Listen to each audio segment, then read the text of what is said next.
the actual mechanics of us being conjoined is we have these special spanks that contain magnets, and we are completely magnetized all the time, but we can easily disconnect. They're quite strong, but you know, Yeah. we can break Still apart. some acting involved to keep ourselves together. Yeah. That's fascinating to do, to actually be next to someone the entire time and have that feeling and that connection through the entire run. And figuring out how much you really need to actually talk to your twin. I mean, they're right there, so a lot of the time it's just gauging that. It's not just side by side, because they were actually conjoined. It almost looked back to back. So a lot of what we're doing is actually back to back and figuring out how, like with How the to walk, you know, it doesn't look graceful all the time, you know, and it looks a bit awkward, and I think that's true to them. I mean, it's so easy dancing together, side by side. We've never fallen over. Oh, well, there we go. That's right. You can look forward to that in the shows.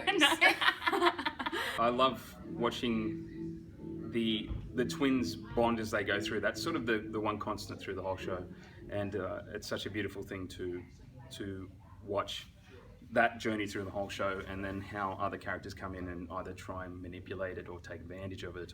Beautifully contrasting.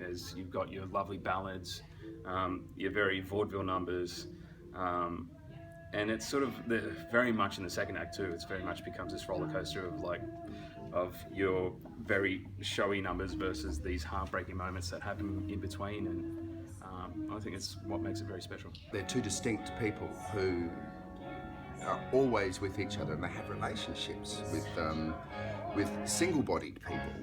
The notion of identity, it's a really interesting way of looking at it through these Siamese twins that can never be apart. In a world of freaks as well, these are all people who are very apart from society. There's a very good cast and a director with a strong vision, and choreographer with the same, clever choreographer. We're just now blocking the very first piece where we get introduced to the freaks, and I'm not going to tell you the way in which we're doing that, because you will see, but I'm loving it. It's a very simple but very effective way of keyholing into this world of strangeness and differentness. I think it could be quite electrifying.